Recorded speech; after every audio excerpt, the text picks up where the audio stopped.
Bienvenidas, bienvenidos al segundo día de este ciclo de movilización de conocimientos sobre uso de evidencia para el cambio institucional en educación, que tiene como objetivo abordar los desafíos actuales en la región y promover un enfoque basado en datos para mejorar la calidad y equidad educativa en el contexto post-COVID-19.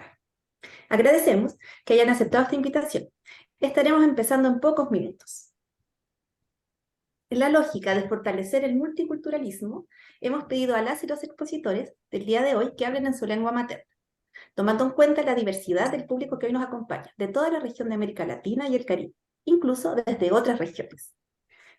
Si tienen alguna pregunta, pueden utilizar la If you función have de any other questions, you can use estaremos the compartiendo nuestras Zoom. redes sociales, así que We will be monitoring our social media, so we invite you to be uh, connecting and asking questions sí, through them. Un segundo, ¿podemos corroborar que el sistema de interpretación al inglés esté funcionando y al Está francés? funcionando. Okay, now it's working. Interpretation is working. Thank you. ¿todo está bien entonces? ¿Las interpretaciones funcionan? So interpretation is working. Therefore, we would like to welcome you once again to the second day of a knowledge mobilization soccer, where we will be with different protagonists. We will be talking about the different challenges where we are implementing strategies to be able to strengthen the use of evidence for institutional change in education in their countries. For us, it is an honor to have counted yesterday with the organizations of the international sphere, and today with the different view with the ministries for the experience of El Salvador. We would like to thank the different present institutions that were present yesterday and today. We have Organization for Economic Cooperation and Development, OECD, Education.org, Education Endowment Foundation, Global Partnership for Education, Ministry of Education, Science, and Technology of El Salvador, Ministry of Education of Guyana, and the Organization of the Eastern Caribbean States, OECS. And we would also like to thank the people who are going to speak today who have kindly accepted this invitation. Without further ado, let me introduce the next session. I don't know if you can see the agenda for today. Today, we will have 3 excellent interventions, and then with a space of conversation and dialogue, questions and answers by our speakers. So without further ado, I would like to present Dr. Ian Macpherson, who will be giving us the welcoming words for the second session.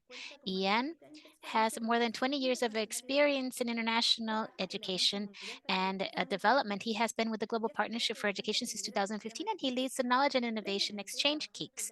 Before this, he worked in the education program of Open Society Foundations as Deputy Program Director and Director of Special Projects. In addition to a main concern for social justice and human rights in education, he is particularly interested in the global governance of education and the politics of knowledge. Ian gained his PhD in the United States through the University of Oxford. Thank you very much. Please go ahead. The floor is yours. Thank you so much, Maciel. Muchísimas gracias. Buenos días a todos. Bonjour à tout le monde. I'm very happy to be here with you. Apologies to the Spanish speakers and French speakers, but I will make the presentation in English, so hopefully that won't be a challenge.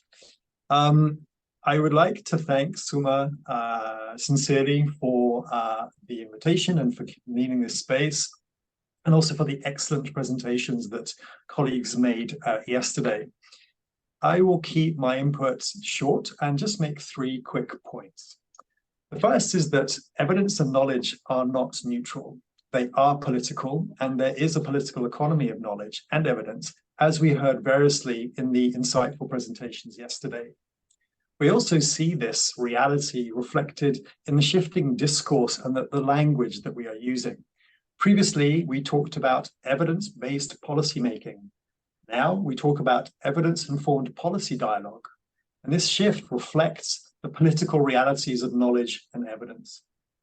And for this reason, did I feel that it was especially appropriate that the discussion yesterday spoke about strengthening a culture of evidence use, speaking about power dynamics and invoking sociologists and theorists, including Lux and Foucault, because these are really important recognitions when we're talking about the use of evidence for policy formulation, dialogue, and implementation. Second is that KICS is a program developed within the Global Partnership for Education and implemented in partnership with the International Development Research Center and additional partners, including SUMA, OECS, and others. And KICS was developed and launched to strengthen a culture of knowledge exchange and evidence use based on demand from countries. A core principle to KICS is not only demand from governments, but also a democratization of knowledge exchange and evidence use that includes and involves multiple policy stakeholders at both the country and regional levels, driven by government, but closely including civil society, development partners, multilateral institutions, and academia. And in this way, in my view, KICS addresses the politics of knowledge in a direct, constructive, and significant way. Third, as to the importance of data and evidence for informed policy dialogue and implementation, the Global Partnership for Education, the operating model, which means the manner in which the GPE supports countries on their path towards system transformation, includes what is known as a partnership compact. And the partnership compact is developed by countries, led by government. And part of the process of developing a partnership compact includes an assessment within and by the country on its ability to effectively generate, access, and use data and evidence, with that assessment leading to ways for strengthening capacity in country for using data and evidence, including through GPE grants and increasingly drawing on KICS, meaning both the research that KICS supports and the mechanism it provides for knowledge exchange and the use of evidence, such as through the LAC Hub and the work done by SUMA and OECS. These, we believe, are significant steps towards strengthening a culture of evidence use for institutional change. I genuinely could say much more, but I will limit myself to these three short observations. Thank you to SUMA and to IDRC, who are truly excellent partners in this endeavor. You have both our respect and our thanks. And I look forward to the discussions from partner countries and institutions today on how they approach the use of evidence to transform education and their views on how collaboration is a fundamental pillar for the exchange of evidence and the achievement of improvements in education systems. Thank you very much.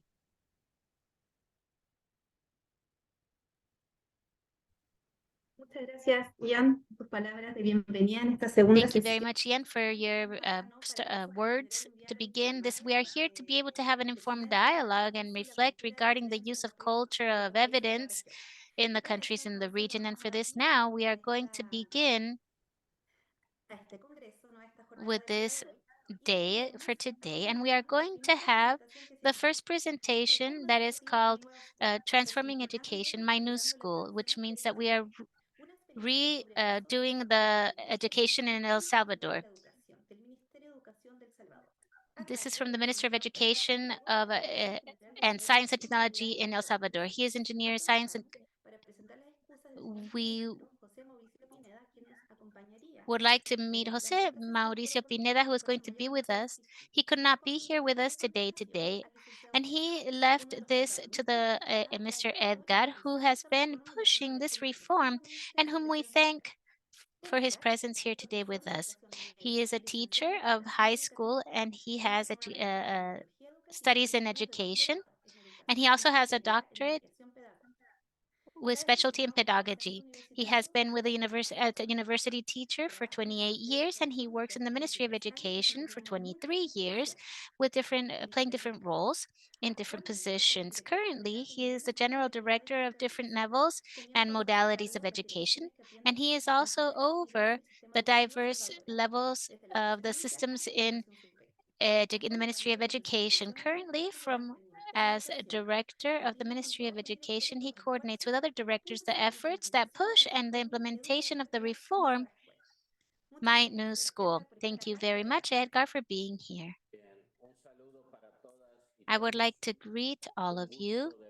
It is a pleasure to be able to share once again this morning with all of you I would like to repeat the greeting of the Minister Pineda, who, due to a very particular condition, cannot be here with us today. But as it was proposed, we are being a part of the team, and with him, we are now pushing the process of this reform. So before we begin, I would just like to verify if you can see my presentation at this time.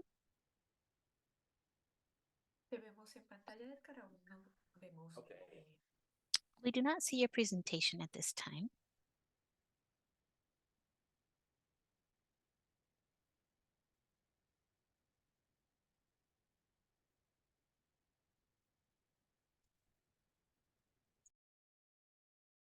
Mar, tú la tienes, puedes proyectarla. Claro que sí. Y te voy Mar, dando. would you mind projecting for me, since you have it? Yes, of course, I will share the screen then.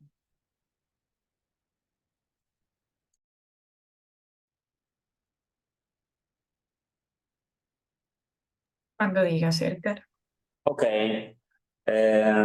Si es la que está en pantalla, entonces. So if this is what is on screen, so we are going to begin with the need, the moments that mark the years to be able to carry out processes having to do with the review of the proposal of how the children learn in El Salvador. That's why our reform has characteristics that are very particular, and it has some information regarding the last 60 years that I think that will allow us to explain what I am going to share in a few minutes with all of you. Next slide, please. The big reform that we had that completely transformed the educational system in El Salvador was in the end of the 60s, at the end of the 1960s, which allowed us to generate a response to the movement that was happening at that time in Central America, especially what I mean is the Central American market. And there, El Salvador was leading a lot of the initiatives that are here. And in that sense, we can say that this reform that modified the educational system almost in its totality had this characteristic of a focus that was much more having to do with the economy, reductionist, and in a perspective of a focus that was particularly exclusive. And the axis that we can place of that this reform had was first, it was to change the organization of the ministry, whether it be centrally or in the different territories, with a lot of emphasis in the training of the different teachers. We can see that those who were in high school at that time, and precisely high school is where we have the renewal of the complete curriculum and a diversification of technical education, generating students with some kind of qualification for the working world that would allow them to be inserted into the working area quickly, to be able to work in the different processes that were existing at that time. One of the innovations at the end of the 60s, at the beginning of the 70s, was installing a television education and also a update on the legal body. In El Salvador was in a armed conflict in the 70s, and it was strong in the 1980, and it caused like a vacuum in different areas, and education was not left out. So they centered all of the effort in the demand of the conflict, of this armed conflict represented for the country, which was all of the smallest country in the continent. So during these years of armed conflict, we signed the peace agreements, and in 1994, with the support of the Educational Department of the University of Harvard, we carry out a study regarding the human capital, and we start an educational reform, a reform that starts after the agreements of peace, however, does not transform the educational system the same way that it was carried out at the end of the 60s. And now, looking back 30 years ago, we can say that it is a reform that is very limited to a curriculum transformation. The axis of this reform was basically the broadening of coverage so that more children would have access to education, especially in all of these spaces that were part of the conflict, where the families had to leave those regions to not be exposed to the consequences of war.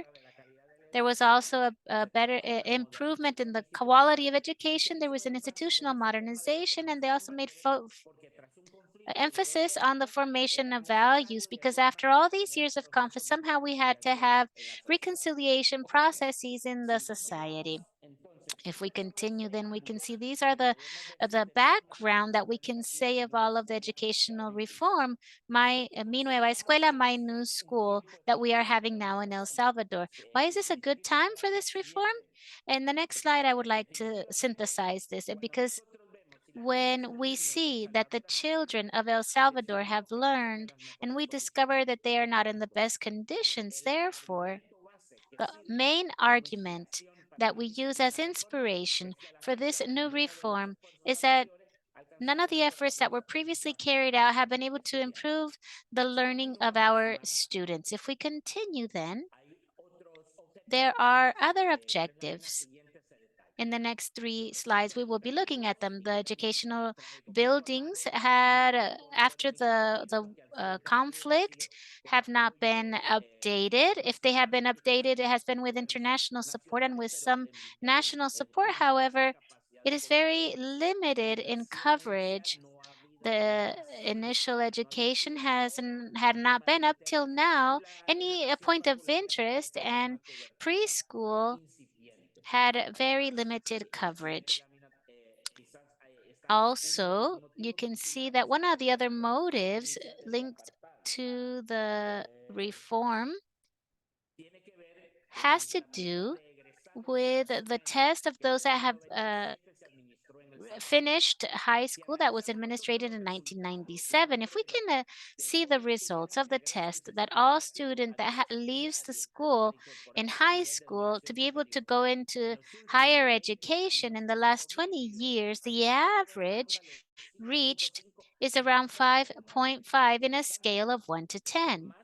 Therefore, even though we have carried out all different kinds of efforts from the Ministry of Education at that time, we can see that we have maintained a performance that has been intermediate, that does not go above evidence that the children who finish high school finish with the necessary competencies. And another reasons, we can say also that there is restricted access to technological resources to be able to favor learning, and also not a minimal students or written material or printed material in the hands of the students, and also a pedagogical model that was inexistent to have something to follow to ensure the learning of these students. So each teacher, from what the Ministry of Education generated, they would have their own method to be able to teach and learn. If we continue, I would like to present the pillars of my new school, Mi Nueva Escuela.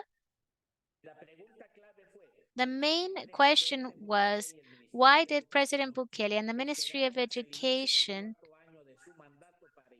on the 4th year wanted to start this reform? And the answer is very simple. First, we had to ensure what had been carried out in previous periods and recover evidence. Second, in 2020, when the president was starting his government, we have the problem that came up of the pandemic due to COVID-19. Therefore, the emphasis of the country has to do with dealing with this pandemic, most likely the same of what happened around the world in other countries. So in the evidence that I'm going to present, this is what gives the base so that in 2022, we could launch in a public way this call to be a part of this reform. That main point is to improve infrastructure of education, preference of the first childhood, the teachers' continuous learning program, the renewed curriculum that is nurturing and growing for the children of El Salvador, also the introduction of technology as an element that can be alternative and also mediator for the favoring of learning, and also having to do with this health and nutrition of the children within these different schools. If we continue, we can see what is the purpose of this new reform? In general terms, is to establish a new school that would allow that from the first childhood, the children, the learning can be carried out in a safe environment that is the safe for them to be able to learn, so that they can go through a pedagogical itinerary that is renewed with a curriculum centered in learning, and that the children can have access to technological conditions of the 21st century, and that the teachers who are with them in the classroom be committed and trained, and that they have access to diverse tools, visual tools that they can use to help teach. And in the next slide, we can also see the element of this great purpose of being able to have Mi Nueva Escuela, where in the first childhood, together with the children and teenagers, adolescents, that these spaces can be adequate for the practice of values, that it be spaces where children can have recreation and receive stimulus that will allow them to be developed, whether it be in the cultural and artistic area, having to do also with nutrition, health, and the meals that make the experience of learning adequate. If we continue forward, the evidence that took us to this reform sustains this. If we can see the next slide, we can see that for 2019, we started June 1st with the administration of President Bukele. We carried out a design of the strategic plan. We recovered all of the information within the Ministry of Education. We analyzed it, and from that information and other data regarding indicators that we wanted to learn about. If we continue on the next slide, and always the same year, I can see that we also reviewed all of the publications, whether they be national or international, of different organisms that were connected to the way that education was being seen in El Salvador. We saw the results of other countries and comparisons, not only to know how we were doing in terms of ourselves, but also in comparison to other countries within the region.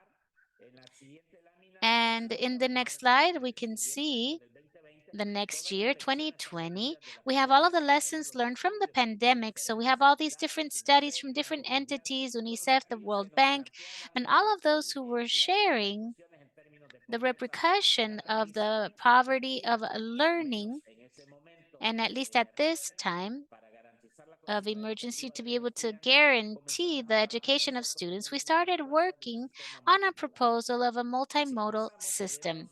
And we can see that since 2019, we had started to knock on the doors of the World Alliance for Education, and we started working in this contact. We were the first country of the region who presented their desire for this contact, and they allowed us to be able to have different support that through the documents that they were generating constituted evidence that made a lot more sense and was much deeper to allow us to make the decisions that were coming up afterwards. If we continue in this chronological line, we can see that in El Salvador, closed the educational buildings due to the pandemic, March 11th, 2020, and it was opened physically April 6th, 2021. So the students who were reached during this period in this multimodal process that we tried, as other countries did, we tried to maintain continuity, but we were interested in seeing how these children are going to return to school. And for this, we could see the prueba mis logros, getting to know my accomplishments, so that they could inform the delay in having to do with learning. And the result of those tests that were applied twice a year, one at the beginning of the school year and another one at the end of the school year, it has allowed us to see that the new reform, Mi Nueva Escuela, has to go on the line of the learning. Since we had seen the results that I already indicated, we substituted them with a new test called Avanzo that had other characteristics and elements that allowed us to be able to see year after year elements having to do always with learning of the educational system and of different factors that had to do with learning. And 2022, with all of the support from the Global Partnership for Education, we have our own sectorial plan with a group of elements that unite evidence. If you continue on the next slide, you can see also that these elements that are from this sector. But in the next slide, you can have an idea of a list of additional evidence. You have the diagnosis of the educational sector, impact investigation carried out during the pandemic in Salvador in the metropolitan area, an analysis that was giving us the journey for the curriculum looking forward. We also had a different analysis of the capabilities internally in evaluation that gave us the support of what is coming forward, looking forward. And I will talk more about this on the next slide. So what can we say? We, at this time, have great support from SUMA, who are accompanying this reform in this process of rescuing evidence of an implementation process that we have entered, where we are piloting the educational model having to do with this reform. SUMA has been, from the beginning of this year, trying to find the elements that generate support and those who we still feel challenged by in terms of this reform. We are challenged by the teachers so that they can become more the owners of this new pedagogical model. And it challenges us in the same way that this teacher who goes is becoming the owner of this new vision or taking it on of how we want this new education, that they can develop new pedagogical practices that allows them not only to consolidate the pedagogical model, but also that the children can actually learn. There is no doubt that they are reducing this model so that we can be reaching every one of the goals a little bit at a time, and to be able to obtain in present time and in the future consistency in the information. Therefore, we need to raise evidence of the different schools and a system of evaluation of the educational reform. So the last challenges are in the next slide. And this has to do with strengthening the strategy of accompanying and assessment and all those things having to do with the teachers and the different school centers. And also a main agent that has to do with this reform are the directors. And with this, I would like to say, maybe in an accelerated way, that El Salvador, the process of educational reform, Mi Nueva Escuela, it is not an intuitive action, nor is it a political decision. If it would have been a political decision, the president and our minister would have launched it from the beginning of the government. We had to take the time to be able to get all of the evidence and build the proposal. We are validating many schools in this process as a kind of lab where we will obtain the different steps due to evidence that will allow us to be able to reach our goals nationally.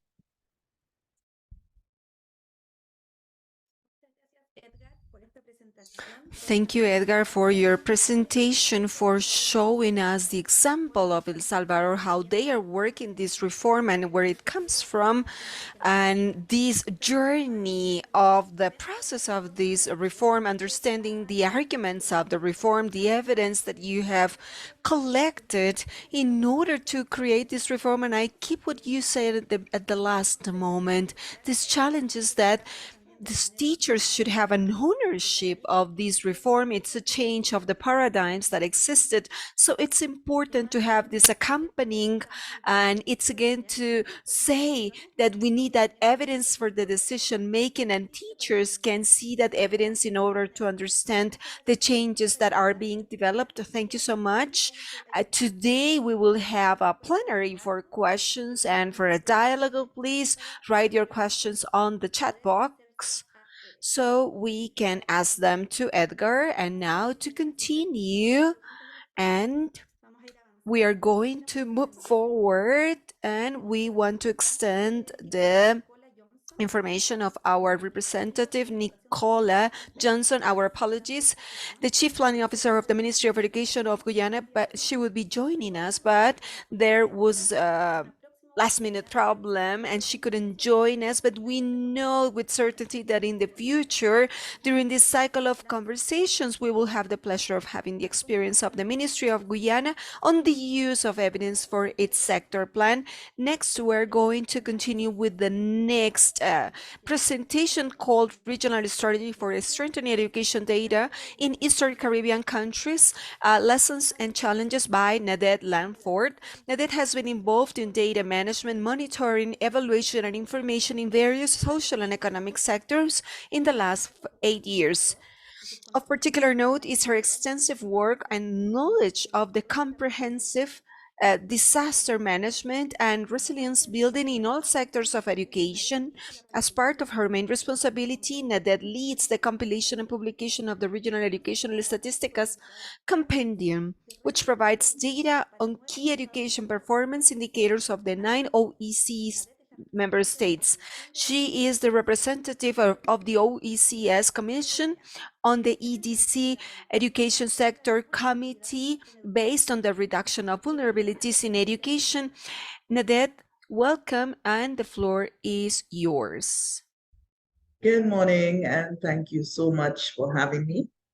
And greetings from the Director General of the OECS Commission, as well as the head of the Human and Social Division, Mrs. Cicera Simon, and the team. I'd like to start off my presentation by sharing with you the work we have been undertaking thus far in strengthening the education system in the region. Our journey, it's an ongoing journey, and as we advance, we are learning. What brought about this focus on strengthening data systems was the COVID-19 pandemic. During that academic year 2019 to 2020, there was quite a few school interruptions as a result of the pandemic. What we found was that collecting data, accessing data for that time period was challenging, to say the least. So we embarked on an assessment of our education data systems. What we found was that the demand for data came from international donors, our regional institutions, and our national institutions, primarily the government ministries of education, for which national priorities are tied to. We found that in the OECS, there were significant strengths that build the foundation for data management in education. So for example, there are policy and legal framework existing for all the member states. we have a sound community of practice in the form of the Ministry of Education, technical and administrative officers, but more importantly, we have in each member state an education statistician who is responsible for collating and the data at the national level. And at a regional level, we meet as a regional statistician grouping where we compile the regional statistical data. And lastly, one of our key strengths is the need and relevance for data in education.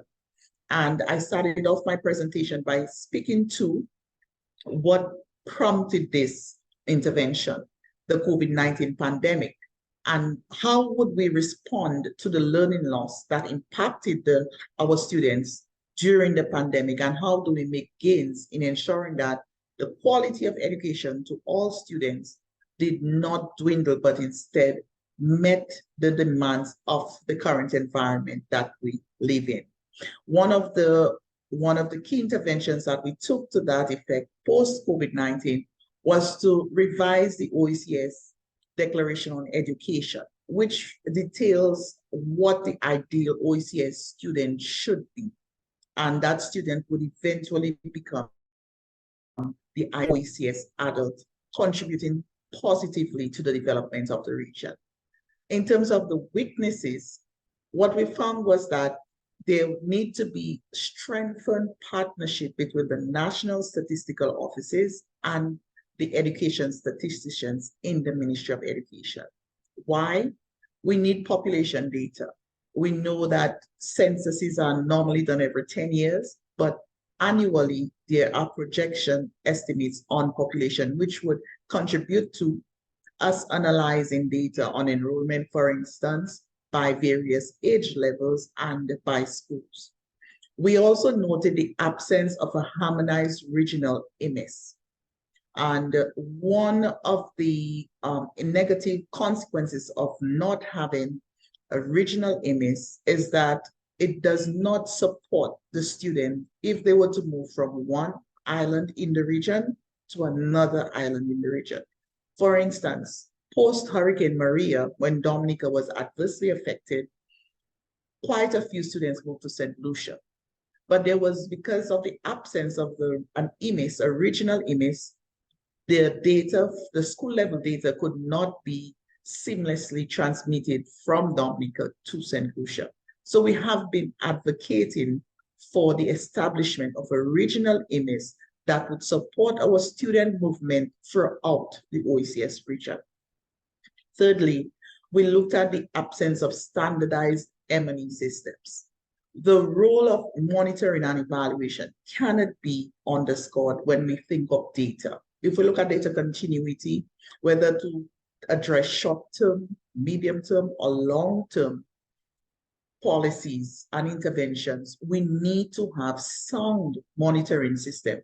Those that are, in the context of the OECS, reliable, interoperable, and consistent, and as well as being sustainable. And lastly, inadequate resources at the national levels. For each country in the OECS, we have one education statistician per Ministry of Education. And occasionally we may or may not, but it's very unlikely, have a person who's understudying that leader. Therefore, to guide our intervention in strengthening regional education data systems, we designed this theory of change. So how are we going to bring change to this system? So we acknowledge and identify that there are data needs, there are data demands. We have the SDGs, the Sustainable Development Goals, that we need to monitor and report on as part of the international agenda. We have donor partners who provide investments to the region, whether it's at the regional level or at the national level, where we implement projects and programs aimed at addressing a particular gap or a particular issue that we have identified, again, through research and data. And then we also have the national policies that the ministries of education would have to report against. Based on our current environment, what we observed, we identified some key system interventions. And these interventions includes the advancement or the establishment of a regional data governance council. At present, work is already ongoing at the OECS Commission on the Data Governance Council with the establishment of the Data for Decision Making project, which is being funded by the World Bank. We are also in the process of seeking out and establishing terms of reference to guide a regional IMIS. We have, through partnership with KICS, looking at knowledge exchange in Guyana with our colleague Nicola, who could not be here today. We are in the process now of establishing a MERL platform, monitoring, evaluating, research and learning. And I will go into more detail later down on the work we are doing with the MERL platform. The MERL platform will serve the 9 member states. We also have designed a regional basket of education indicators. And why, you may ask? With the monitoring, evaluation, research and learning platform, we need to harmonize the key performance indicators that the region will report against. That will address the issues of the number of the capacities at the country level, because if you have too many indicators for too many donors, you find there's not enough capacity at country level to collect all the data that you require. So we've a harmonized list of indicators. Then we will coin programs, design projects to suit the indicators that have been approved by the region. Also, we are looking at the OECS harmonized primary curriculum. Right now, work is at an advanced stage in terms of writing the curriculum. Again, this was initiated post the pandemic, where you needed a curriculum at primary level that was more relevant in terms of culturally relevant, but also in terms of wanting teachers, students, and parents to be excited about learning. And last but not least, our OECS digital learning ecosystem. This is one of the areas, it's like an umbrella that branches out into technology, advancing technology in education. And this became critical after the interruptions caused by the COVID-19 pandemic. So with these key system interventions, how are we going to sustain? And this is where the capacity strengthening and knowledge transfer and learning comes into play. We may design the best system, but without persons committed and knowledgeable to feed the system, then the system will become unsustainable. To this end, we have planned for January to March of next year a series of professional development targeting the MERL platform, how to use it, hands-on practical trainings, but also building capacity at every stage of the data collection process in the various countries. Regarding the platform, we wanted a platform that would take into account the regional education impacts and strategy, which is represented by the OECS education sector strategy. So this is what we are all working towards ultimately. But to get to achieving the targets set out in the OESS, we need to collect data at the outcome level. And this is represented by our regional and national digests. As I indicated earlier, most of the countries would publish their national digest on an annual basis, which provides data on key education performance indicators such as enrollment, the qualifications of teachers, the number of education institutions, financing education, internal efficiencies, and student performance. Now, when this is compiled at the national, the OECS has a questionnaire that we deploy to the statisticians who now populate and collectively we come together and produce the regional statistical digest. But we note that there are several projects and other initiatives ongoing, both at national level and at regional level, all aimed at achieving the targets set out in the OESS. So we also wanted a system that could collect project level data and feed into the regional digest as well as the OESS. So the architecture for the MERL platform would look like this slide here.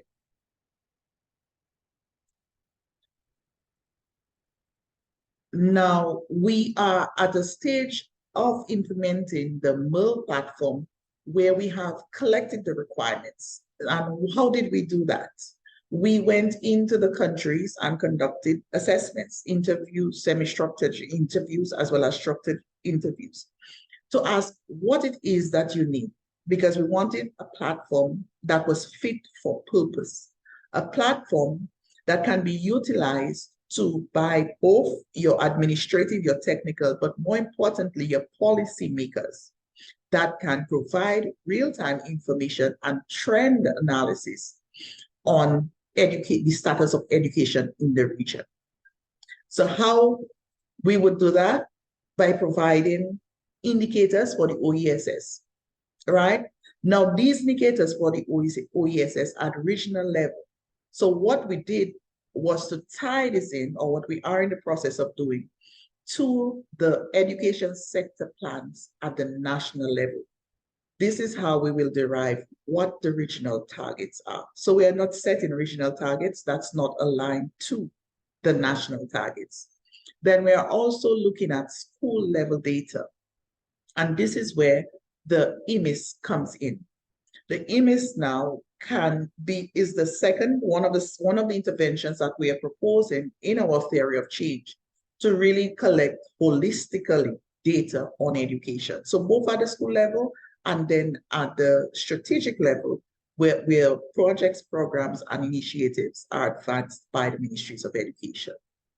And lastly, we're looking also to tie in the key social statistics and related indicators, because we realize that there are a lot of social issues that affect students, whether in terms of attending school, their attendance or regular attendance, their performance. So how do we now bridge that gap in monitoring some of the key social indicators that we know will impact student learning? So what are the challenges that we are facing, and we anticipate that we will continue to face as we advance our work in strengthening the education data systems? Sustaining the data flows at the national level. With the MERLS platform, this will aid to a greater extent. Notwithstanding, we also need to continuously train the principals, those collecting the data at the school level. We also need to train our education officers to know whether your data is presented or collected, that if further investigation, and that's where we lead into research, that we don't do a lot of research-based at both national and regional, but we need to go towards more research-based if we want to have more evidence use at policy level. Buy-in and commitment for a regional education management information system. I spoke briefly on this. We need buy-in at the highest level, political level, so that at the political level, if the decisions are taken, then we come down to the technical level where we can implement. Building research capacities. This is extremely critical. How do we know what we are doing is making impact if we don't do research? So aside from collecting the data, we now need to engender an environment where we promote research.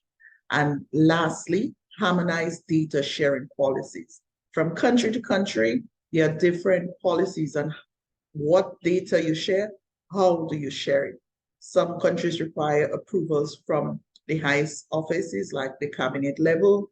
Others, the Minister of Education may approve. So there needs to be some level of harmonization of our data sharing policies. Let me take the opportunity to thank you for providing me with this opportunity to present on the efforts we are taking and strengthening our data management systems. Thank you. Over to you, Mark.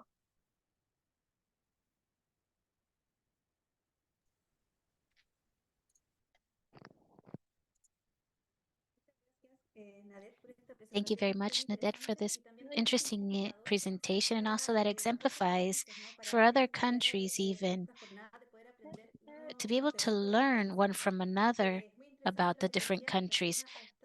In relationship to generating alliances is so important. So this in common, this regional things in common that allows us to be able to support this mobilization of the students is key in the Caribbean and in the region. This platform that you were talking about, also very interesting, of this harmonious, making harmony within the different politics. I think that point is very interesting of how you can create this. So thank you very much, Nadette. And let's continue reflecting and having a space for questions and answers. And for this reason, I would like to leave now Mar Bordero, who is going to be facilitating this dialogue so that you can ask questions to the speakers. Mar Botero is a communicator and she has master's in communication and education, the Universidad Católica of Chile. She has complementary studies in human rights, communication, and educational communication. She is in charge of mobilization of knowledge and construction of KICS LAC. Go ahead, Mar. Thank you, Maciel. Once again, thank you all who are connected. Once I wrote in the chat, we are so excited to see such diversity from different ministries of education, syndicates, unions, organizations of social society. I think this conversation with so many voices is very relevant. In fact, let's quickly go to Herman, are you there? So that you can ask your question directly that you have for Édgar, that Herman would like to know and have a go into deeper within civil society. Herman, would you like to? You can turn your camera on and the microphone. I don't know if you can hear us. There you are. Thank you very much, Mar, and thank you all of you from SUMA and all for this invitation regarding what you spoke about, Edgar. Thank you very much for everything you spoke about, the journey over time. But the question I have is regarding the participation of social society, especially having to do with the last few years during the time of President Bukele. How has the participation been? How have you been able to see that, and how have you accomplished that? Thank you, Herman. Thank you, and greetings from the distance. Going back from the separation of the children of the school centers, once we returned, we started generating in local groups in 2021 to be able to get to know the elements that were linked to the return of these students and the conditions of the teachers. We did it in a regional way, generating representatives. And for the test for the Conference of Transformation of Education, we also had a national consultation or referendum of the minister with some of the directors. We traveled to the 14 departments of the country.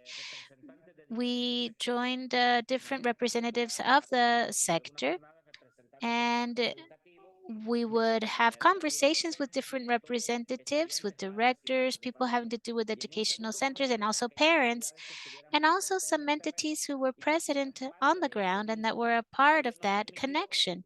That allowed us, and in the files of the UNESCO, we were able to give the reports of these times that we joined with them, and they see what they were thinking to be able to start forming this idea of the elements for the reform. Especially with the students, we have also evolved, and we have positioned the student as the main axis of reference to be able to ask the questions, to be able to get information from the minister. Mr. Pineda established a dynamic to be able to have student councils in each center and then in each municipality and department. And now we have a national council of students where there are 40 young people who represent the young people and children in schools, who are basically a place that we can ask questions to, because we carry out the reform thinking in favor of the students, and they are the ones who we talk to the least. On the other side, we have institutionalized the local group of education. In this local group, we have represented the different entities of society, civil society, that are connected to education systems, and we have gone forward in the different elements from the World Alliance, but also these spaces with them have been useful to be able to see some of the elements, to be able to see what questions are raised, and to see different ideas and obtaining the different comments that help us make the best decisions on a timely matter. We have done so in a territorial way. We have institutionalized different figures in the case of the National Council of Students and in the local group of education. Thank you very much, Édgar. We would like to reinforce the importance and relevance of what you are saying of how you can have different sectors. In the case of El Salvador, how the local educational sector was called in to be able to have information from them as well. I would like to invite Ian, who also was the speaker at the beginning, who opened up the session today. And I would like to know if you have any questions. So if you have questions for Nadet, Édgar, Ian, and Ian is also giving us his point of view. And I would also like to go to Nadet and ask a question directly. We know the amount of sectors and countries that are involved in this construction of this strategy. And I would like to ask you, how do you prioritize with all these different challenges? And also with the previous question that Édgar was asked, what value do you give to the participation of the different stakeholders in the definition of these priorities? Thank you for that. You're also right.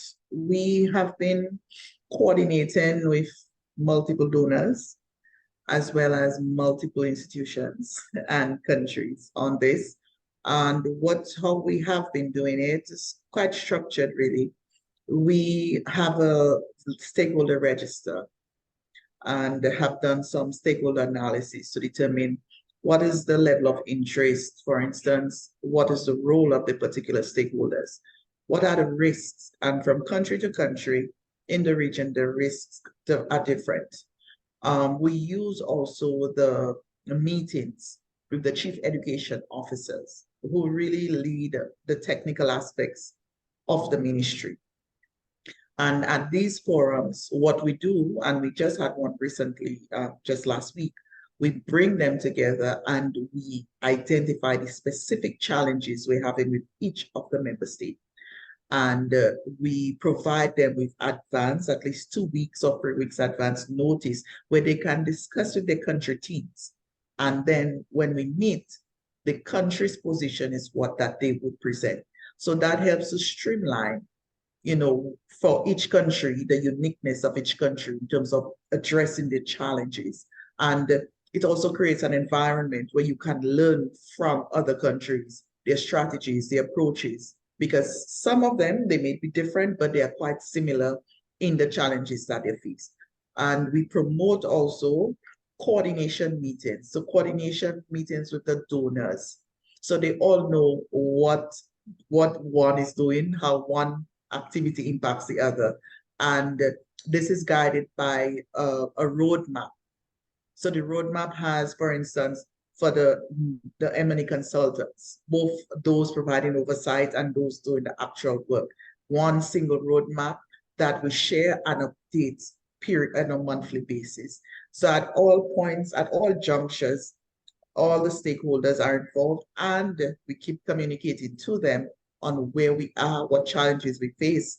And of course, interpersonal relationships, a phone call, WhatsApp, you know, in terms of advancing and accelerating implementation or getting decisions. We also use the Council of Ministers of Education as another platform if we need more policy level interventions. Thanks. Muchas gracias, Nadet. Gerardo Thank you Ibarra. very much, Nadet. Gerardo Ibarra also wanted to make some comments regarding Nadet, your presentation. Gerardo, I don't know if you would like to make a comment or ask a question regarding all this work that is being carried out as Caribbean states. Please, Gerardo, let us know if you are available to allow you to also be able to share some of the comments. If not, we will continue also with other questions that the audience is carrying out. Gerardo.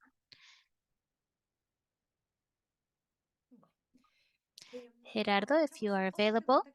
Well, let's see another question that we see from Nicaragua that has to do with financing. We would like to get deeper into this. We know that financing is always scarce, it's complex. And how do both initiatives, El Salvador and the OECS, decide to invest the resources? And what mechanism, what evidence, what consultation? How do you have that prioritization of investment? Nadet or Édgar, if you would like to answer that. Sure. From our end, we have the OESS, that is the OECS Education Sector Strategy. And this is what outlines the priorities that we as a region employ in terms of implementing and strategizing investments. So it's based on the priorities in the OESS that we would source or write up concept notes to our donors to get funding to implement our various initiatives.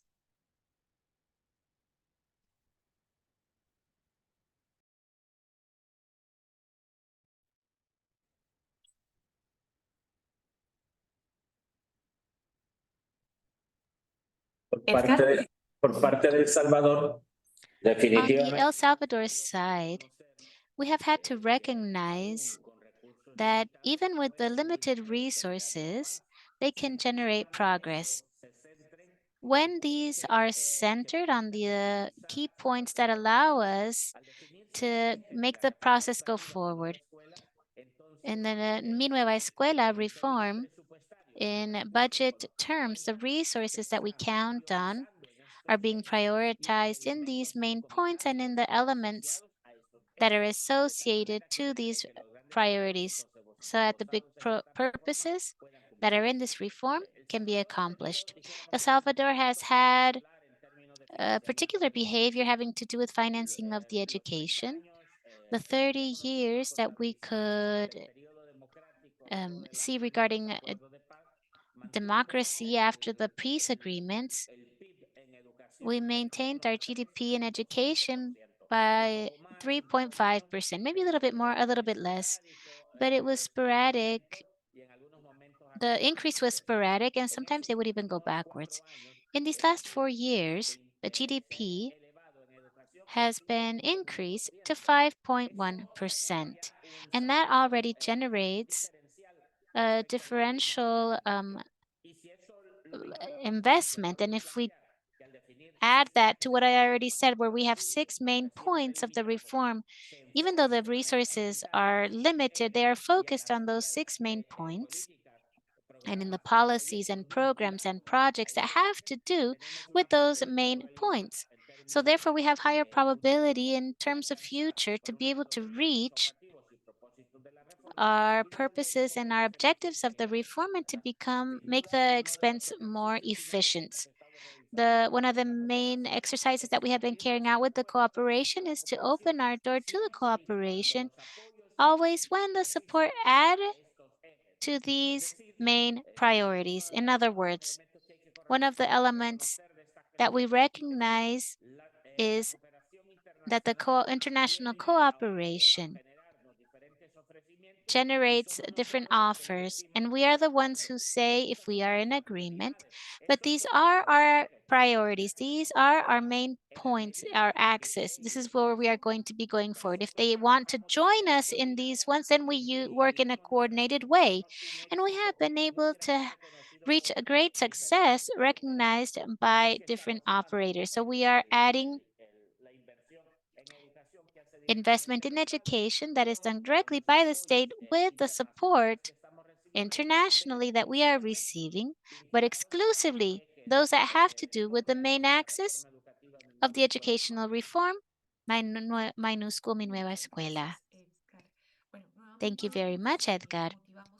And we would like to encourage each of you in your chat, or if you would like to also speak through the microphones, you can ask direct questions to Nadet and Édgar, or if you would like to make any kind of comment connecting with the conversation with yesterday as well, and where we were presented with more of a global point of view, and today we are seeing it more in a regional and national point of view. I would like to go in deeper. We know that we have, for example, Dixon from San Vincent, we have Julianne, Michelle, and different representatives from the hub that today are also here from the different ministries and from other sectors like social society or academia. If you would like to get into this conversation as well to talk about financing and how we want to carry out this emphasis and how these resources are invested for the use of evidence. So the conversation is open for Tracy from Santa Lucia as well can also share some thoughts regarding this. It would also be good if Flora would like to make an introduction from Geeks about how you can see these observations. There, Flora raised his hand, so go ahead, Flora. Y Rosny Peña también desde Nicaragua, que después puede seguir. ¿Parto yo o parte Rosy? Should I start? Yes, Florencio, please, and then Rosalind. Good morning, everybody. Thank you to the organizers, Nadet and Édgar, for your presentations. They were very interesting.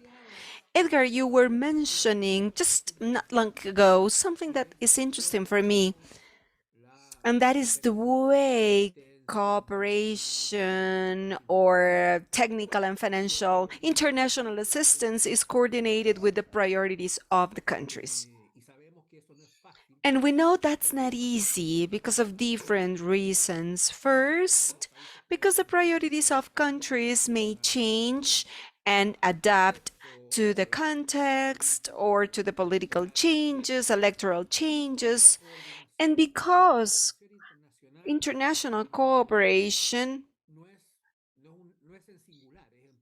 is not something that comes singular but plural. So, and many times they sometimes even compete among different lines of international cooperation. One of the things that I consider interesting in this field of education, in the work done by GPE, is the possibility, at least in the educational sector, in primary and secondary education, of articulating somehow in a more coherent way the international cooperation about common objectives. It's not easy.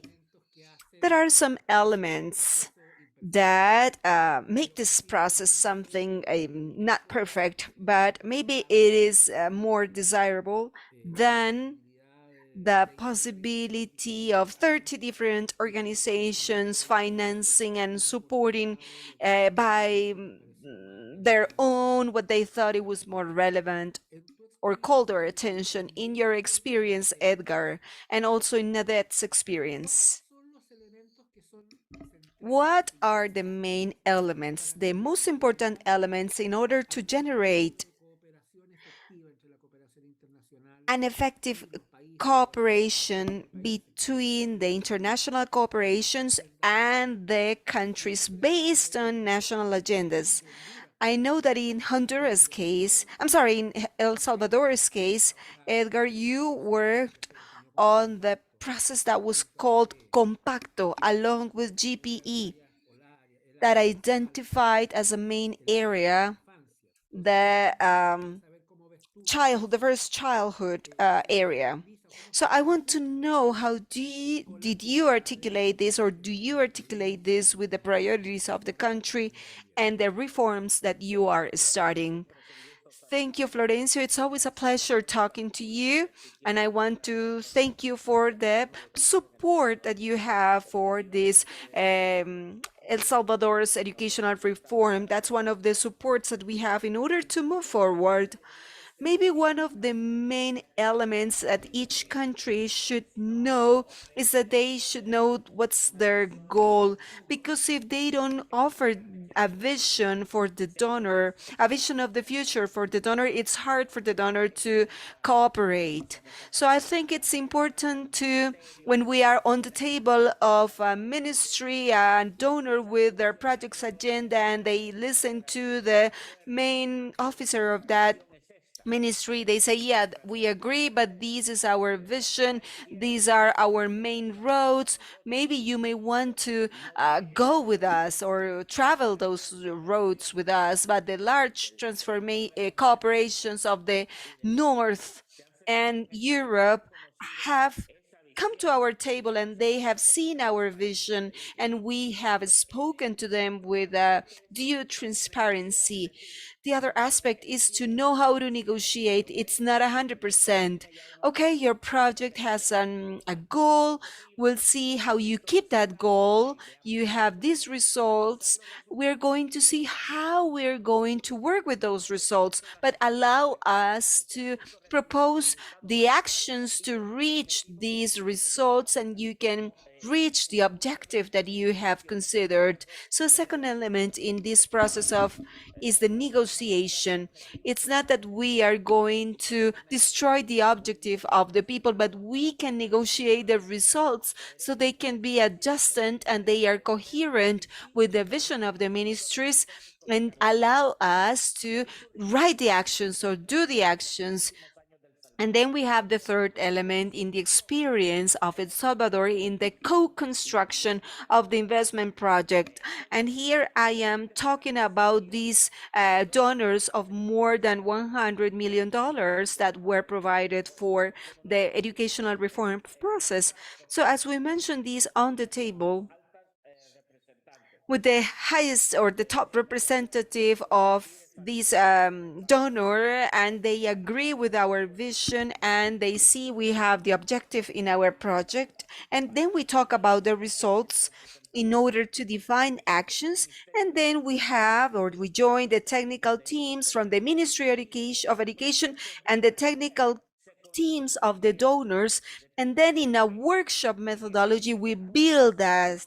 In that co-building, both parties conciliate their positions, and they see a global vision, or they have a global vision. Once we have that global vision, we start again with the representatives of the donors and the Ministry of Education, and after that agreement or negotiation, we can walk together or very close. The negotiation has to be at the maximum level, and the ministries must have their own views.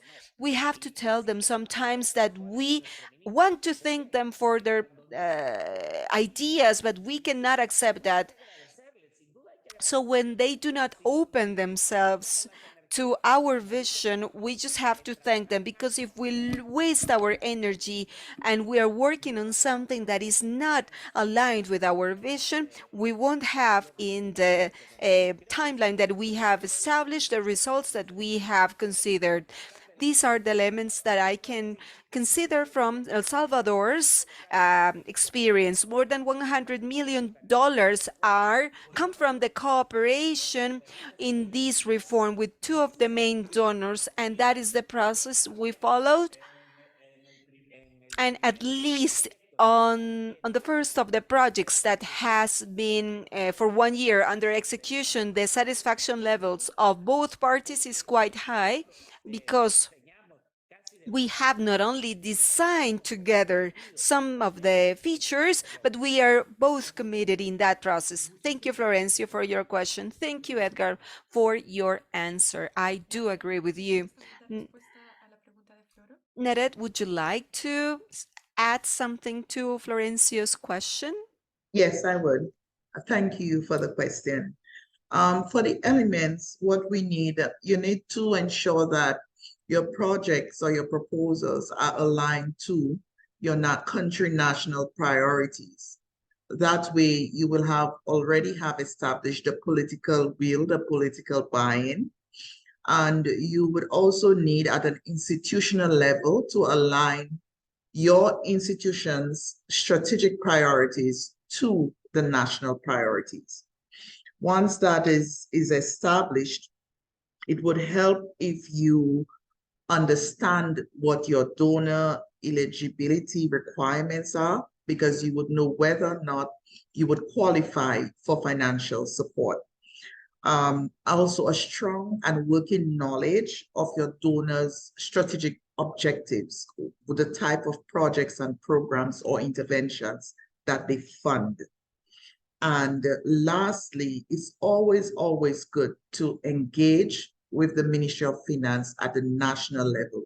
Let them become aware of what options are available by the donors. For instance, with the GPE, you have the multiplier grant that would really, right now, even at the OECS level, we are trying to encourage countries who qualify to take advantage of the multiplier grants, right? So having all these activities set up, having a strong knowledge of your donor, understanding, and writing a concept note that really links the priorities from national, institutional, and international across would strongly help in advancing the financing for your proposals. Thank you.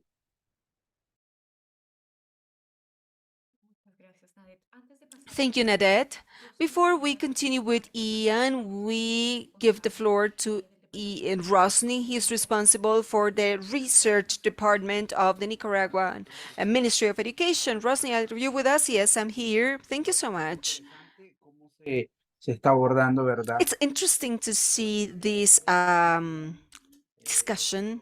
I just want to emphasize in the process that cannot be isolated from the policies of the ministries and cannot be away from the policies of the administrations and the projects that are under execution.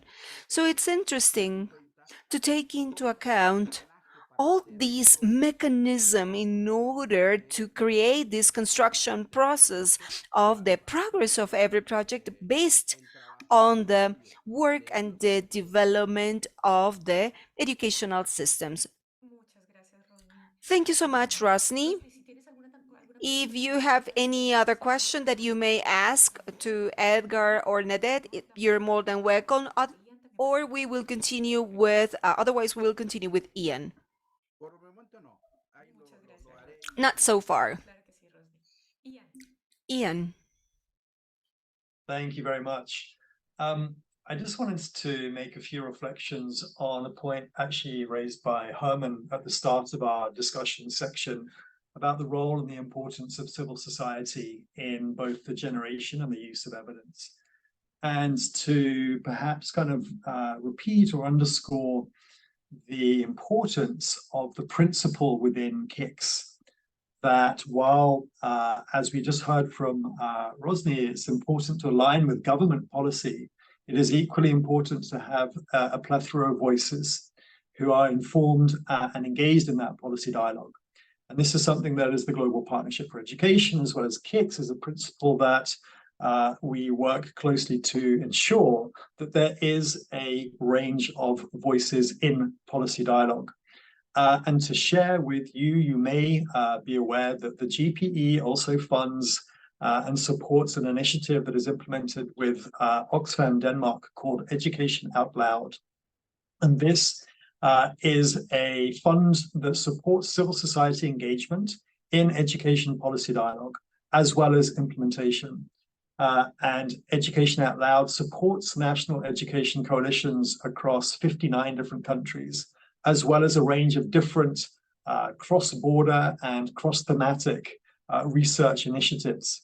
And essentially to make the point that this idea of inclusive policy dialogue, of mutual accountability, are core principles that are woven into the process for both the Global Partnership for Education supports to governments at country level, as well as KICS as well. But I just wanted to acknowledge Herman, who's in the top right of my screen, so that's why I'm looking up there, but to say thank you for that important point that you raised, and to, as I say, underscore the significance of the inclusive nature of policy dialogue. And maybe just one final point is in relation to this as well. Historically, research that has been generated by civil society is oftentimes not considered as robust or as rigorous or as reliable or dependable as research produced by whether it's a policy think tank or an academic institution. And so we find that can be challenging. And within KICS, and many of you will be aware that there is a strong proportion of the funding in KICS that supports Southern-based institutions to produce rigorous knowledge. Essentially, the point being that research, particularly applied research, produced by civil society is incredibly significant, is incredibly instructive, is incredibly relevant and important to inform policy dialogue, both at national level, but also norms and standards at regional level in regional institutions and global institutions too. So it was kind of a nod and a thank you to Herman for raising that point, and a little bit of sharing of how the Global Partnership for Education as well as KICS responds to that. Thank you, Ma'am.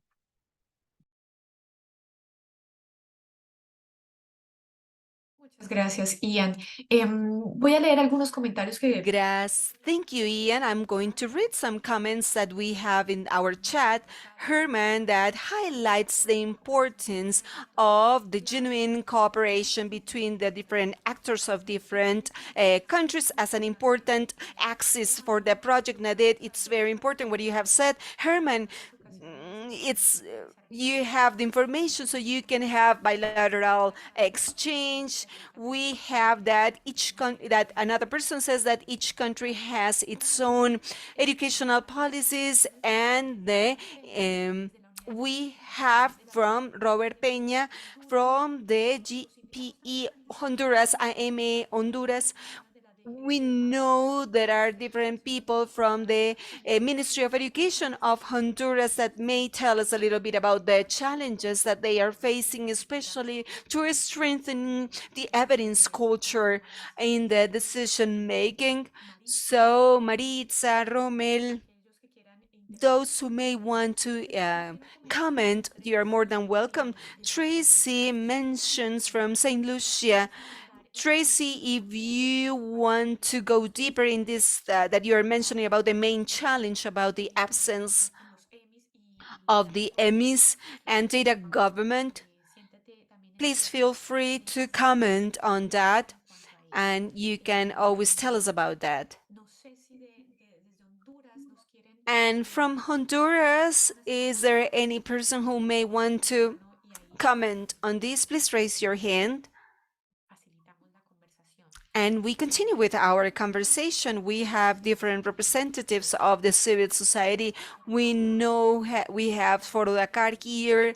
We invited them to comment on their points of view to see the use of evidence for advocacy. I'm going to wait for a few seconds so we can encourage this dialogue. Let's see if we have any person who may want to share a comment. Maritza?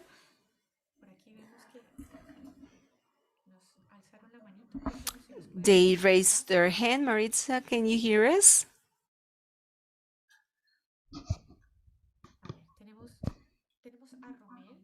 So we have Rommel here from the DGDP from Honduras. Ahí la tenemos. Hello. Hola, Romel, bienvenida. Welcome, Romel. We're A ver, veamos. Romel, ¿nos escuchas tú a nosotros? Can you hear us, Romel? Creo que se cortó ahí la conversación. Nuevamente. It seems there is a problem with the conversation. Tracy, si quieres también Tracy, ahondar un poco en lo que you could also tell us a little bit more about the challenges of St. Lucia. en caso que no haya más comentarios. In case we have no more comments or questions. Alzó la mano nuevamente. Okay, so we have someone here. Please. The floor is yours. Good afternoon, everyone. Thank you very much for putting this dialogue together. It's always good to hear what other member states and countries are experiencing, as it gives us some hope that we are not alone and we can make progress. As it pertains to the evidence-based culture in St. Lucia, it's something we've been pushing a lot.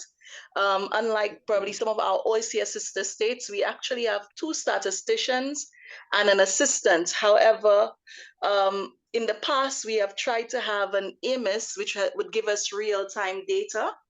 But again, the licensing fees and other challenges, these EMISs have not always been sustainable. So we have been in dialogue, as Nadette alluded to, with OECS and other entities to see how we can put this in place. And even getting the education information management software in place may pose another challenge in terms of getting people to actually use the portal. We have been trying to engage with our partners a lot, teachers, principals, even for instance, NGOs, in terms of what are their needs.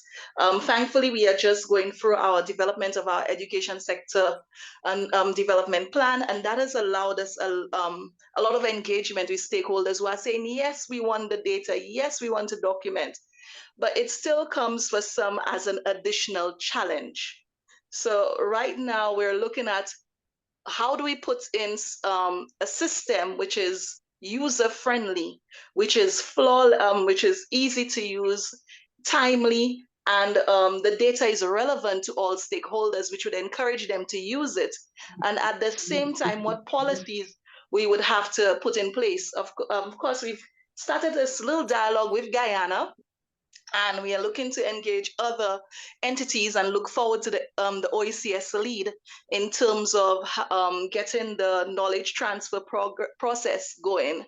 But to see how we can develop a policy where we know that we can capture the data and the evidence we need, but at the same time, people know that their data is safe. Because some of the individuals we've spoken to, there are concerns, for instance, what happens to my data? Who sees my data? What will it be used for? So it's a lot of interesting questions coming up, and we understand stakeholder concerns. So certainly the policy, as Nadette alluded to, is going to be vital. We've gotten a long way. We try to produce an annual statistical digest, but this is still paper-based surveys, and sometimes you may have to wait a whole year or 2 to actually get the data from 2 years ago, a year ago, which is not very good, especially for instance, we saw with COVID. By the time we got the data, it was already outdated. We needed to make the decisions a little bit faster. But yes, we are trying our best in St. Lucia, joining forces. As usual, the OECS and Kickslacks has been very supportive. And we look forward to more collaborations to see how we can sensitize more in terms of the use of data, get partners to buy into it, and have a good platform in place for which that monitoring and evaluation can be done in a timely manner that is relevant.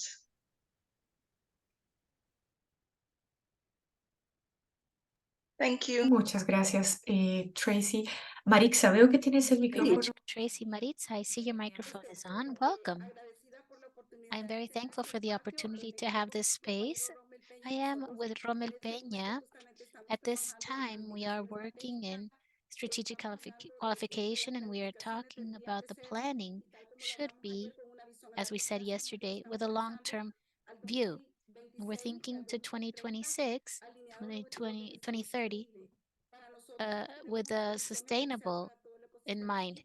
We have an ecosystem kicks, and also to be able to articulate all of this efforts and having to do with the generation of evidence is very determinate, very important. And for the Ministry of Education and the different people in government, they have come closer to us, and we have the support and Raúl Chacón so that we can work, and therefore acknowledge that we have interest in policy to be executed these years, which is the development of a policy of education based on evidence. So we're taking into the consideration all of these experiences that have been successful, and also with a methodology and follow-up. So we request the region, and as we were here in Honduras, we have the great opportunity of having many of the people who are here, that we can work in a mobilization of knowledge in this framework of a policy having to do with education that can have large elements and alignments, regionally speaking, but especially for our countries. That is what we wanted to comment to you and request as well to all the experts that are in the room today. We would be very thankful, since we were dialoguing this after the forums as well, that for us, this is a specific product. Especially, I loved regarding what they said regarding mobilization of national resources as well, because we can have a lot of support, but if we don't have it positioned in our budget, there's not much we can do. So I would like to thank Nadette for the institutional point of view regarding how we have to be in national budgets. Thank you very much. Thank you very much for your intervention. And I think that opens a little bit the conversation to what we want to talk about regarding the construction of this community and the use of evidence to be able to have, for those who make decisions, for the decision makers. And what you are saying is that agenda, so be able to learn those urgencies, those needs, that we hope that somehow we can give a response to as a community to all of these challenges. And to close the conversation now with our speakers, with Édgar and Nadette, I would like to ask a question because we are very interested. I would like to reinforce the diversity of voices and players who Kicks always brings in, and ask a direct question regarding how, from the point of view of the strengths and weaknesses, how is the relationship with universities in this co-production of evidence and production of evidence for all of these initiatives that you are driving from the different territories? Share with us a little bit of how that is working out, and what is the emphasis you have from the Ministry of Education of El Salvador and OECS? Nadette, go ahead, and then we will continue with Édgar. Thank you, Mar. Can you just repeat? I didn't quite get the first part. Claro que sí, solo era Of course. If we can just get to know a little bit more how you involve universities in the co-production of evidence to be able to inform the strategy of the strengthening of data that you are dealing with, in case that you are participating and collaborating with universities for that or not. Okay, thank you, Claire. So the OECS recently undertook a study tour in partnership with the European Union. And what we hope to do, we are not doing much of it yet. There's issues or challenges with accessibility to research. So we have been partnering with at the University of the West Indies on research. However, we need to establish clear policies on how do you access this research. And that's why in my presentation, I highlighted this as one of the challenges that we're having and where we to go from where we are now. So once we have the data available, information for a few years in terms of population, data that for projects and programs that have already been completed. We now want to establish these research hubs with partnership with various universities. So this is where we would like to go, but not where we are right now.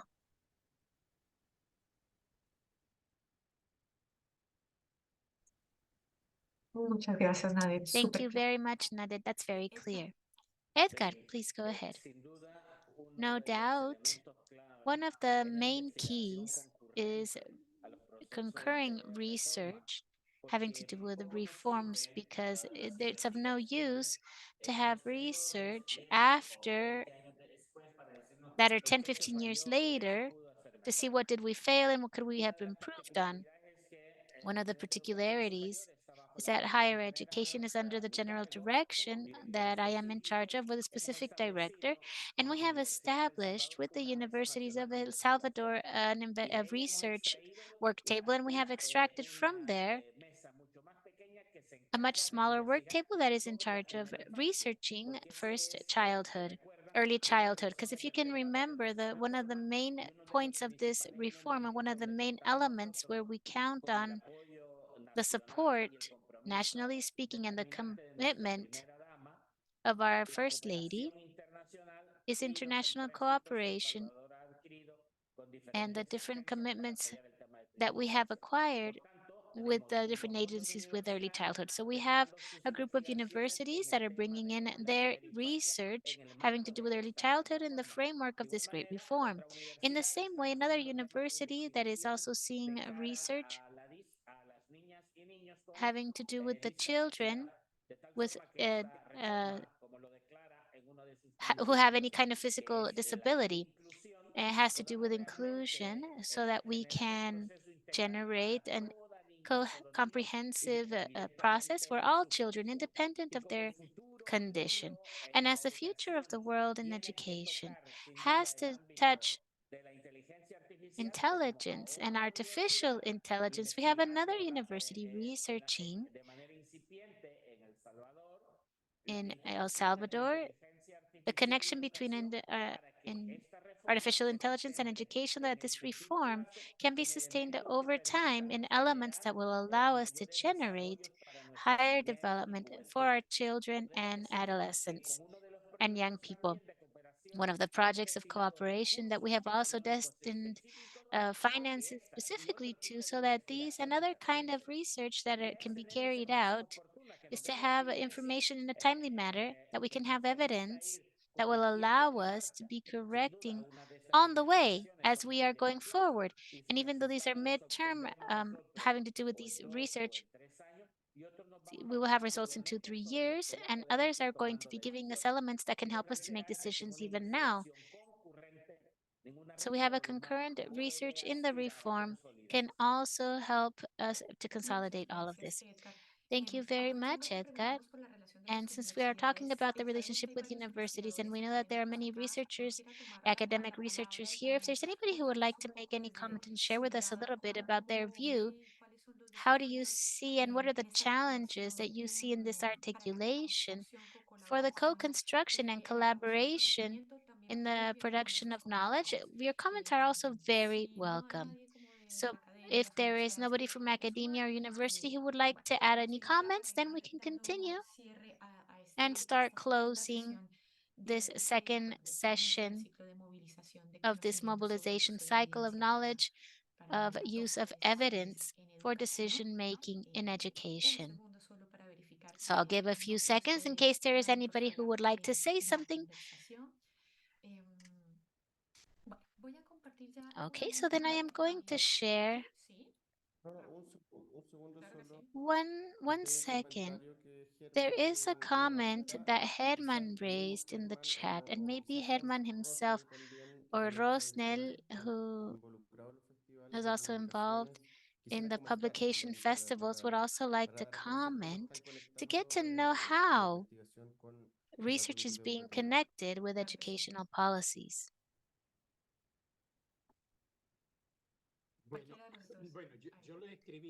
Well, I wrote that there, but before I talk about the festivals, I would also like to mention that here in Nicaragua, we have this National Commission of Education where we coordinate, they work together with the different subsystems of education in Nicaragua, which is the Ministry of Education, the National Council of Universities, a technical university, INATEC, and also the autonomous educational system of the Caribbean region. This coordination, this cooperation, genuine cooperation between the other subsystems is an element that is very important.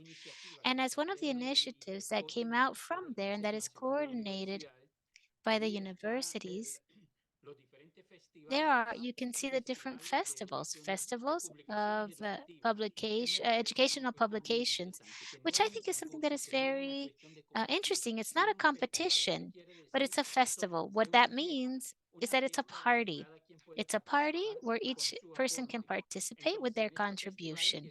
So in these festivals that are carried out regionally to increase the participation, and we also have one at national level. In November, we have a national one, and tomorrow we have the regional festival in Matagalpa. And therefore, there we have a participation that is massive participation of the different educational instances, universities and schools, etc., where you see different evidence that comes out that can be taken up for the definition of different educational policies. As well as a complement to all of this, you also have the Indice Journal, which is a journal that is the first education journal in Nicaragua, where we also have information that evidence that is very important regarding different areas of education in Nicaragua. These are the initiatives that personally from civil society, we appreciate them very much because it increases also the level of participation. Thank you. Muchas gracias, Germán. Thank you very Súper much, Herman. valiosa la iniciativa. Thank you Hemos tenido for la the oportunidad de initiatives. We have had contactar the a opportunity of toda la sharing invitación a here with participar the de las presentaciones invitation en el festival, in que Rosny the muy amablemente nos ha communication extendido that toda they la have información extended para to us compartir la to be experiencia able to share all the con el resto de la experiences comunidad. with the Bueno, rest of the community. Well, quiero I justamente would like en el objetivo to, de in the darle forma a objective estas of propuestas de giving it conocimiento a y darle también shape periodicidad, or a un form, poco la idea es I would hacer like to una give invitación information muy regarding clara I would like to y es que make an puedan sumar invitation a lo que that you sería can la comunidad participate in what would práctica en be the torno a esta practice conversación y otras communication otras. having to do with this La idea conversation and es, others. bueno, sé que The idea muchos is I know that quisieran many here have participar, very pero esta full comunidad al fin schedules, de cuentas but busca this que personas community puedan wants participar y to puedan participar en diferentes help niveles. guarantee that you Podemos can tener participate in sesiones different tanto levels, whether it be in de the forma different sessions that we sistemática carry out in a o webinars systematic way, puntuales or in con some key modalidades webinars, diferentes, like, for ponentes example, de yesterday and talla today, where we had diferente different y global, speakers, pero whether it be regional básicamente la idea de esta or comunidad de práctica es global queremos speakers, co-construir con and we hope that ustedes, we can los co-build representantes de with los países youth de and los the different diferentes representatives of the sectores countries and from the different que buscamos sectors. plantear como We are wanting espacios them donde to be able podamos to create a conversar space where we can have de dialogue and coordinación y interact, to be así. able to learn about Bueno, doing. básicamente también So quiero basically, also, I would compartirles un also poco like to cuáles son speak las about actividades que the tendrá esta activities comunidad de that this práctica. Vamos a community tener is desde going los to have, workshops this conceptuales, community la of practice, posibilidad where we'll de have dar conceptual dinámica discussions, where we will actividad, be able to get in reflexiones deeper de la mano regarding de and ustedes. having reflections in También the hands of queremos different traer experts. And we al also día want de to hoy bring, as we did today, casos concretos con concrete personas case protagonistas de study esas where we have a transformaciones en el protagonist of territorio. these Como lo decía, transformations in the territory. So realizar un there will be análisis sessions that allow us to puntual carry de out cómo analysis of nuestras case experiencias studies, más and teóricas all se of these traducen conversations that are more en la realidad theoretical y turn into a tenemos reality. And una experiencia also, as we pasada had de in the comunidades prácticas experience sobre perspectivas de before, género en el ámbito de with the formación perspective of docente. gender in Otro a punto teacher puntual training, we para want to have construcción also a en la anterior comunidad de práctica se w- construyó un we also material que está por co-constructed salir en las material próximas that semanas is about to come out in the y es next few sobre weeks múltiples regarding reflexiones, different recomendaciones, reflections, recommendations, sistematización de and a casos systemization of temas de género. cases Y yo aquí having to quiero do with también gender. And I would hacer also like un doble to clic en una de esas. get Maciel quiera in sumar deeper. algunas I don't ideas know if claves Maciel would sobre, like sobre to lo also virtuoso add que fue some este ideas proceso de regarding how construcción y de virtuous this elaboración de este co-construction documento, process porque was creating this document. because it brought on multiplicity of voices, recommendations, experiences, and also there was an exercise that was carried out of how to raise evidence from different sources and make them available to others. El día de ayer les comentó un poco de cómo va a ser. Yesterday, Raul told you about this navigation route or roadmap. In the next days or in the following days, we will send you some more information what we expect about your participation. It's important that in the next sessions to co-build this learning agenda, and we have some proposals about the themes to cover, to talk about. We are in this first part about the use of evidence and institutional change, and the idea is to move to the student learning monitoring in this learning crisis and how to integrate this with monitoring systems, and then we will continue with data systems for the educational systems, justice, I'm sorry. And then we will add other punctual actions that we will share with you or we will tell you about later on.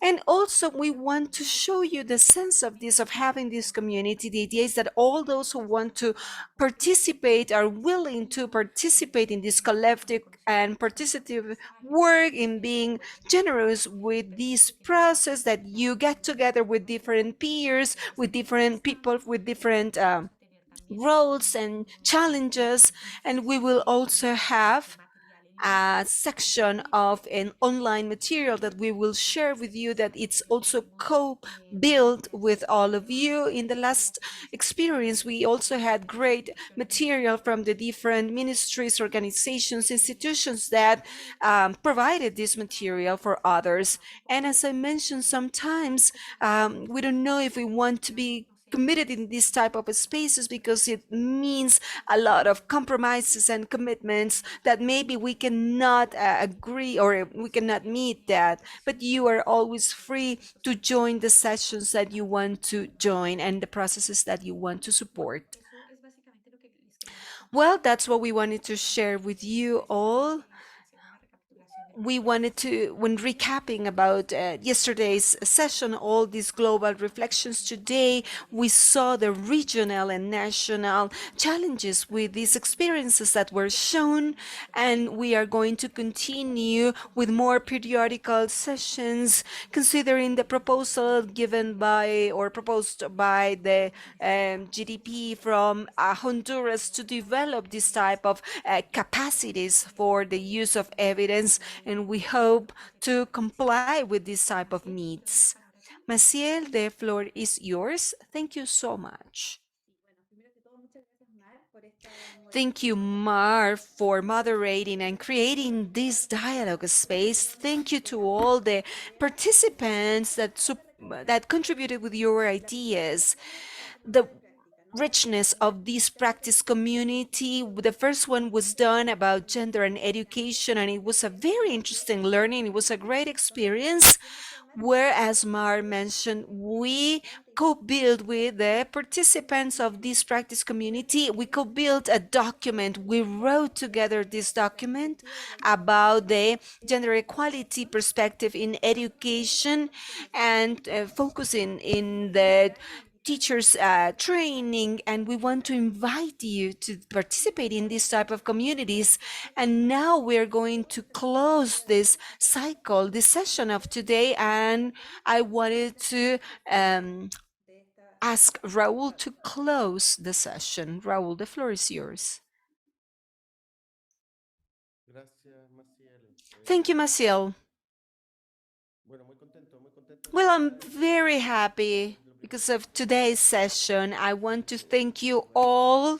Thank you, Nadette, representative of the OECS Commission, and also Édgar from the Ministry of Education of El Salvador, with whom we have cooperated for some time, Mar, Maciel, and all the KICS team from SUMA and OECS. We have always encouraged this type of dialogue that we expect to be valuable, and we hope it creates a contribution in this sense.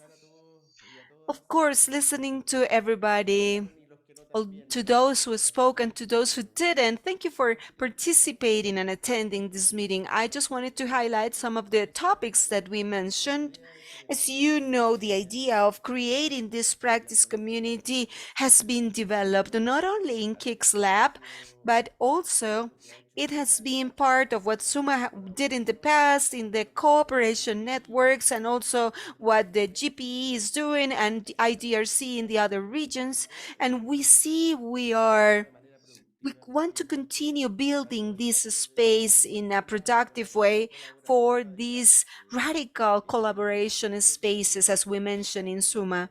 And it's important to adhere to these spaces, start from the strengths, the achievements of our systems. And we know there are a lot of difficulties and a lot of needs, but we also recognize and see, acknowledge the progress. And we see this in a positive way, in a not only contributing from the KICS countries and IDRC. I want to highlight the participation of the Spanish-speaking countries, Guatemala, El Salvador, Nicaragua, Honduras, Haiti, from the French world, and also from the Eastern Caribbean, St. Vincent, St. Lucia, Guyana, Dominica. Unfortunately, they couldn't be here with us.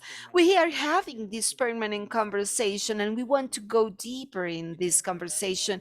I also wanted to highlight that these 2 days of dialogue that we had today and that we've had today and yesterday and today, we just wanted to open this conversation that for us is relevant, and we have said this, where we want to give importance to the local and national needs, and that's where the educational improvement starts, from the school communities and the different leaders, national and regional leaders. We also believe in this regional space of our Latin America and the Caribbean. The KICS and countries are the Central American countries and the Latin American countries, and we are open to other countries. So in these practice communities, we consider the possibility of inviting in this cooperation, in this learning process with other countries from the region, and also from other countries from other regions. But when talking about our Latin American and Caribbean identity, we are focused on that. And last, the global vision, that we consider it is necessary to have perspective, not only in what happens in the South Global, that is important for us, but what happens in the North and what we learn from other realities and that have much to provide. And yesterday we had this view about what the international research has shown from the OECD, and the importance of considering the importance of research as a way to contribute to the policies and the educational practices. And what education.org considers today is this conversation that is important for our countries in the sense of expanding what we have traditionally considered as knowledge, focused on the academics, on the science. Of course, that's something valuable, but also opening this to other types of gray literature, to call it somehow. It's these reports that are produced in our countries, not only reports, and in some other cases, we talk about some blogs or articles that might be relevant, or even audiovisual material. We're discussing how to consider all this amount of evidence in order to be used. In this same dimension, we do consider the relevance of exchange, of learning from others' experiences, from what Honduras is doing, what El Salvador is doing, each one of these countries and other countries from the region. I think there is a great value in these type of exchanges that become evidence as we systematize, as we create these lessons, or we learn these lessons and these challenges and the way we face the obstacles, and highlight the view, how we ground this view. The global is what we saw yesterday, the synthesization effort from the EEF, identifying effective practices at a global level with a high academic rigor. So, and from SUMA and from the OECS, we enter the national discussion how this becomes something real, considering all the realities that we face. We are diverse realities. We have talked about the policies.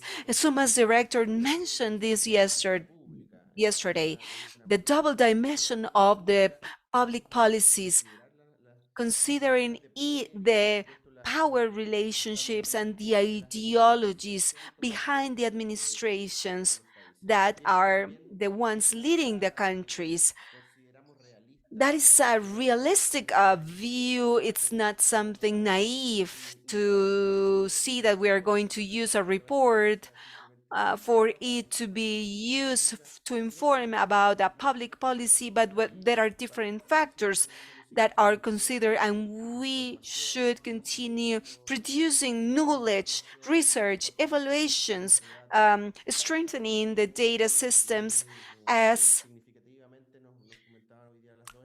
the two experiences mentioned today, the one mentioned by Édgar in the educational reform in El Salvador, which is a wide reform, and also what Nadette mentioned when focusing in the strengthening of the data systems at a macro and at a micro level, at a regional level, and also at each country's level, to do this follow-up and the monitoring of what happens in this educational process. Every child matters. And that is what we need to do. The educational justice is focused in every student, maybe with more emphasis for us in those who with less advantages. That's where we have our ethic mandate, and we want to strengthen that. So it's not evidence per se, it's not only the evidence by itself, but it's an evidence at the services of shortening the gaps, reducing the gaps in all the senses, in all the communities, migrants, indigenous people. And these are phenomena affecting us in this region. I'm closing now with these remarks. I want to invite you all to this practice community that is only us building these learnings, these exchanges, and we think it's important to extend the invitation to continue deepening. We are going to send you an invitation for a specific workshop, and next subcycle will be about the monitoring of the learning processes of our students. That is in the core of our work, how our students are learning from a comprehensive point of view, and not as the learning evaluations as they narrow the road, or then they narrow their point of view, especially in the curriculum. We are talking about language, mathematics, communication, science, but also we're interested in other dimensions, the civilian training or education, the digital education, as dimensions that are important and that we should consider in the quality of education. You are all invited to our next events. Thank you for your participation, and we will continue growing and in communication with you to build this together. Thank you, everybody. We'll see you soon.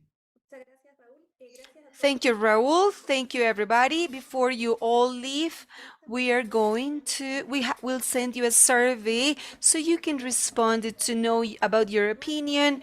And we want to thank you all, the speakers, all the participants, for this enriching space of questions and answers, and to emphasize that this practice community is open for all those who want to participate, either from the government, from the civil society, from all those who are interested in these topics. It's open to all the countries of the region, mainly to the KICS countries, and this is an open space where you can all participate. Thank you all for your participation. Thank you to our public that followed us in the social media, Zoom, and we want you to continue following us in our social media, Clicks Lab, Hub, and IDRC. Thank you so much. We'll see you soon. Bye-bye. Thank you. Bye-bye. Thank you. Bye-bye.